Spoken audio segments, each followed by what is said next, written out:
Dans cette vidéo, nous avons le 6e récit de l'histoire de l'ère chrétienne.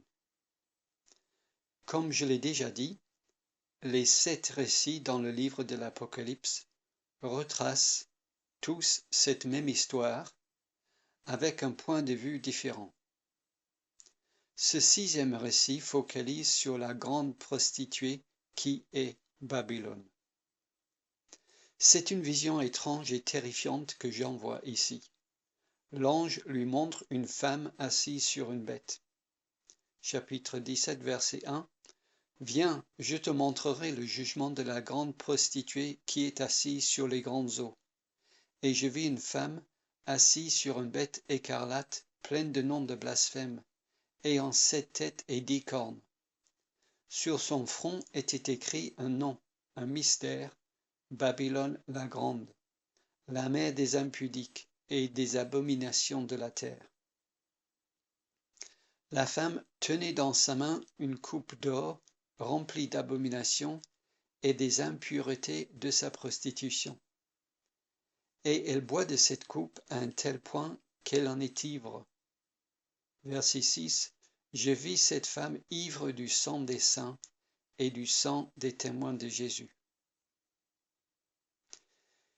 Il y a beaucoup de théories sur ce que la femme représente. Certains chrétiens disent qu'elle représente l'Église catholique qui est ivre du sang des chrétiens à travers les siècles. Bien que je ne conteste pas cette comparaison entre la femme meurtrière et les abominations de l'Église romaine, je ne souhaite pas réduire le symbole de la femme à l'Église catholique. Je crois que la femme symbolise plus globalement l'infidélité spirituelle à travers les siècles. C'est une prostituée car l'infidélité spirituelle est une forme de prostitution spirituelle. Et l'infidélité spirituelle, en termes bibliques, s'appelle l'idolâtrie. Donc, je ne vois pas la femme comme représentant quelqu'un ou quelque institut en particulier.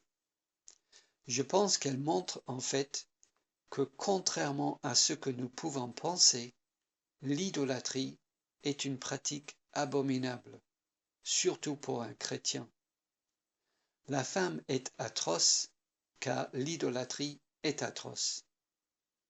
L'idolâtrie, c'est-à-dire le fait d'aimer quelqu'un ou quelque chose plus que Dieu, l'idolâtrie est un adultère spirituel. Il est difficile pour nous d'exagérer la gravité de ce péché. Quand nous sommes amoureux de notre voiture, quand nous sommes amoureux de notre bateau, quand nous sommes amoureux de notre maison, quand nous sommes amoureux de notre rang dans la société, quand nous sommes amoureux de notre confort, alors ces choses sont pour nous comme une prostituée que nous aimons plus que notre épouse. Bref, nous nous livrons à la prostitution spirituelle. Je dirais donc que ce récit montre les efforts exercés par Satan à travers les siècles pour faire chuter les chrétiens et donc pour détruire par le péché l'Église de Jésus-Christ. Je pense donc que la femme représente toutes les attractions du monde qui attirent le chrétien, le piège et le rend infidèle envers Dieu. Elle détourne le chrétien de son adoration envers Dieu. En effet, cette femme fait penser à la femme dans Proverbes chapitre 5, où nous lisons « Les lèvres de l'étrangère distillent le miel, et son palais est plus doux que l'huile. Mais à la fin, elle est amère comme l'absinthe, et ses pieds descendent vers la mort. » Ou la femme ici fait penser aussi au personnage volupté dans le voyage du pèlerin, qui, et je cite, promit aux chrétiens toutes sortes de plaisirs, afin de le piéger et de l'empêcher de progresser vers la cité céleste.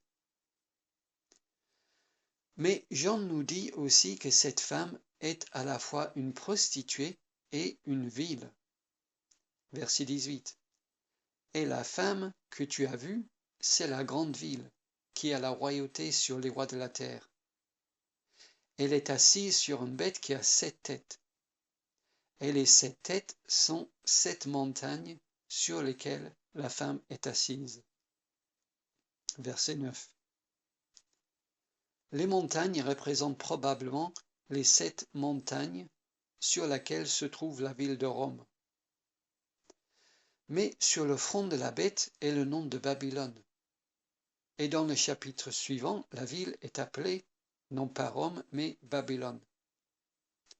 Je pense que Rome et Babylone sont 2 noms pour désigner la même ville. Nous devons nous rappeler que Jean écrivait à une église persécutée sous l'occupation romaine, et donc il utilise ici le nom de Babylone comme un nom de code pour désigner Rome, et en même temps pour décrire le caractère impie de la ville. La façon dont la prostituée et les 2 villes se joignent est dans le fait que ni Rome ni Babylone n'étaient des sociétés athées. Elles étaient toutes 2 des cultures idolâtres. Rome était considérée comme une déesse et César était un dieu. D'ailleurs, les premiers chrétiens étaient persécutés parce qu'ils refusaient justement de reconnaître que César était un dieu. Et nous savons, grâce au livre de Daniel, comment Babylone exigeait des Juifs qu'ils se prosternent devant une idole.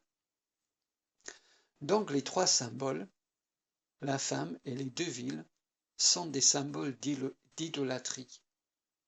Elles œuvrent toutes les 3 pour détruire les chrétiens. La seule différence peut-être entre les 3 est que la femme immorale représente la destruction du chrétien par la séduction des plaisirs du péché, alors que les villes représentent la destruction du chrétien par la persécution et la mort si, justement, il résiste à la séduction du péché. C'est pour cette raison que la femme est ivre du sang des chrétiens, car ceux qui lui résistent, elle les tue. Les 7 têtes et les 10 cornes sur la bête représentent des rois. Nous lisons dans verset 9 et verset 12, les 7 têtes sont aussi 7 rois. Et les 10 cornes que tu as vues sont 10 rois qui n'ont pas encore reçu de royaume, mais qui reçoivent autorité comme rois pendant 1 heure avec la bête. Ces rois sont les puissants dans tous les siècles qui œuvrent avec Satan pour détruire l'Église de Christ.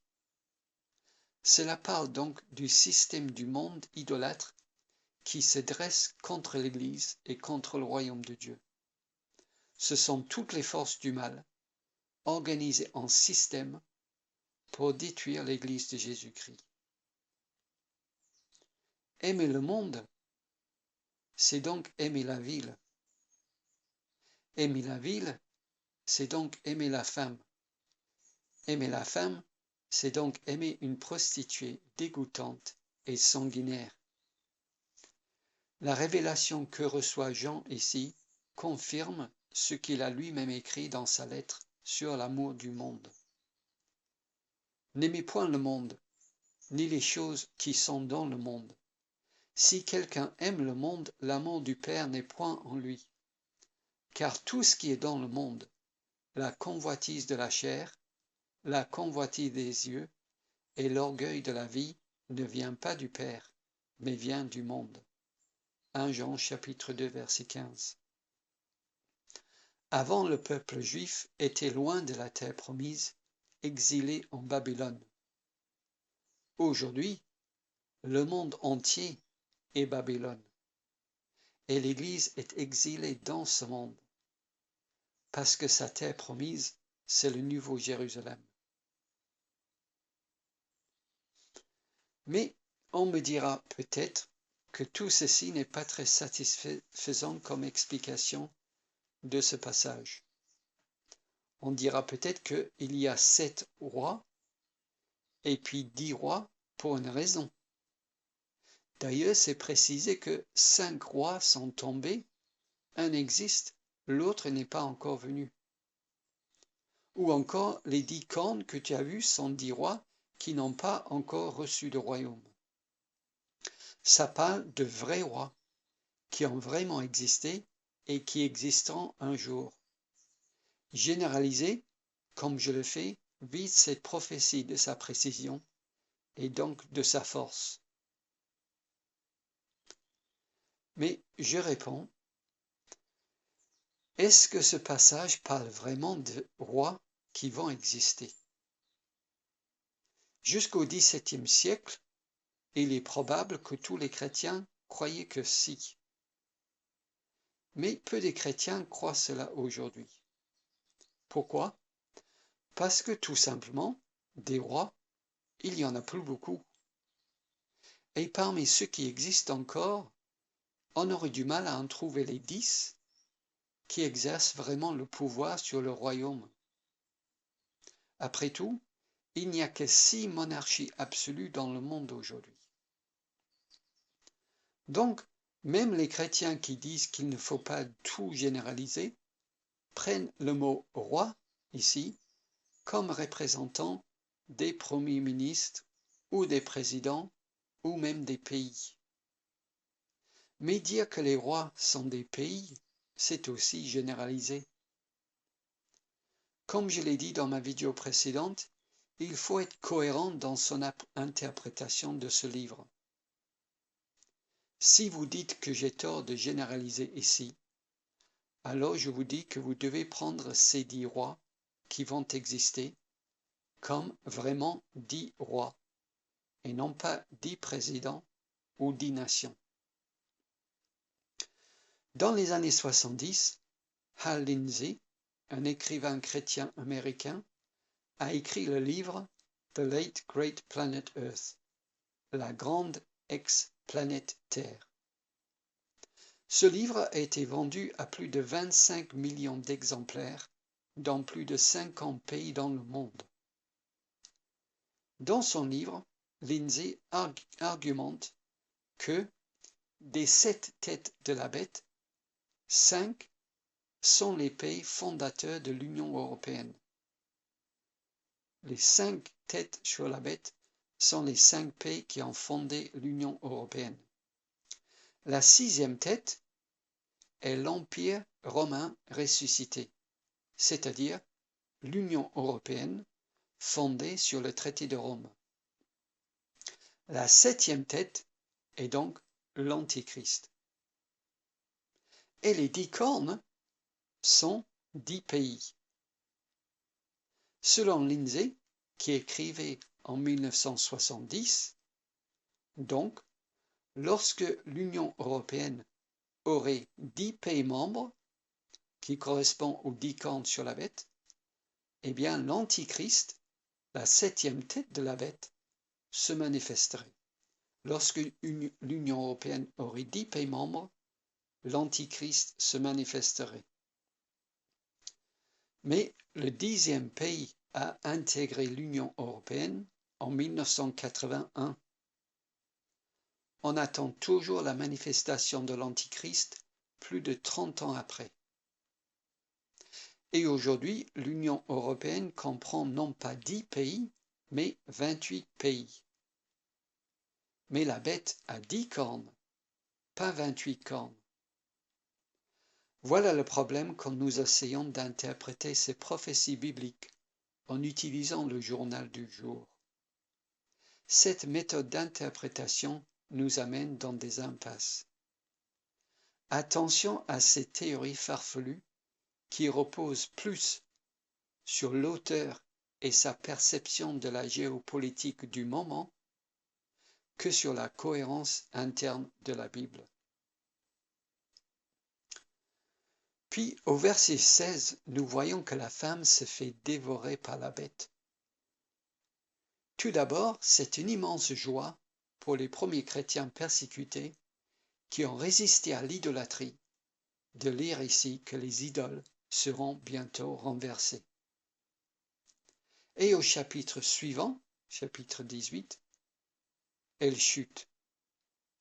Elle est tombée Babylone la grande, Elle est devenue une habitation de démons, un repère de tout esprit impur, un repère de tout oiseau impur et odieux. Je pense que la chute de Babylone signifie que ses plaisirs sont passagers et ne peuvent pas satisfaire. Ceci est aussi un avertissement pour les chrétiens. Nous, chrétiens, devons sortir d'elle pour ne pas subir sa punition. Verset 4. Sortez du milieu d'elle, mon peuple, afin que vous ne participiez point à ses péchés et que vous n'ayez point de part à ses fléaux. Car là où est notre trésor, là est notre cœur. Le fait que cette idolâtrie n'est pas uniquement l'acte de se prosterner devant une statue est montré par le fait que son jugement consiste en la perte de ses richesses et de ses plaisirs. Ceux qui étaient amoureux des plaisirs du monde seront privés de ces mêmes plaisirs. Il n'y aura plus de musique, plus de culture, plus d'art, plus de poésie, plus de lumière et plus la présence de Dieu.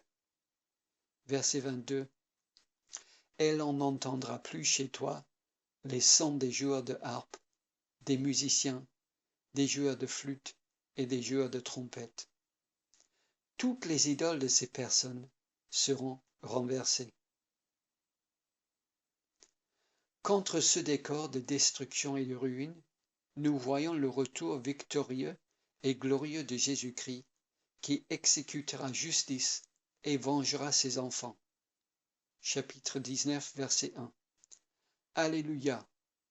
Le salut, la gloire et la puissance sont à notre Dieu, parce que ses jugements sont véritables et justes. Car il a jugé la grande prostituée qui corrompait la terre par son impudicité, et il a vengé le sang de ses serviteurs en le redemandant de sa main.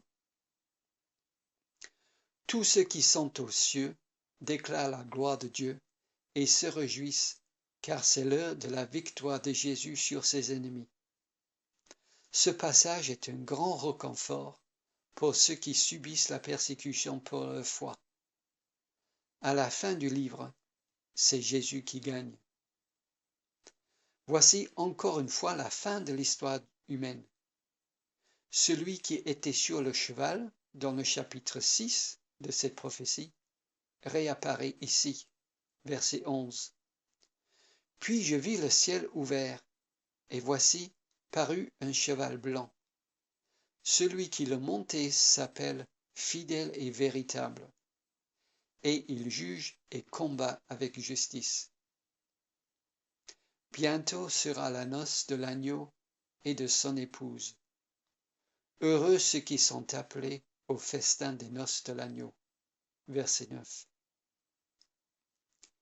Il n'y aura pas de bataille avec des chevaux et des épées entre les forces de mal et l'armée de Jésus. Jésus ne se battra pas physiquement avec Satan. Jésus a déjà gagné la bataille par sa vie parfaite et par sa mort parfaite. Jésus ne vient pas ici comme soldat, mais comme juge de toute créature. Ici, il est le roi conquérant, accompagné de tous ses anges, pour détruire toute influence de Satan pour toujours. Il vient ici non pas pour se battre, mais il vient ici pour mettre fin à l'histoire du monde actuel et pour inaugurer un nouveau monde, les nouveaux cieux et la nouvelle terre. Le jugement final des méchants est symbolisé, verset 17, par les oiseaux qui viennent manger la chair des rois et des puissants et des esclaves et des pauvres. Autrement dit, toute l'humanité rebelle sera jugée. Cette image symbolise la destruction totale et définitive de tous ceux qui ont rejeté la grâce de Dieu dans l'évangile de Jésus-Christ. Voici la fin du 6e récit de 2000 ans de l'histoire du monde. Dans ma 7e et dernière vidéo, nous regarderons les 1000 ans et la fin du monde.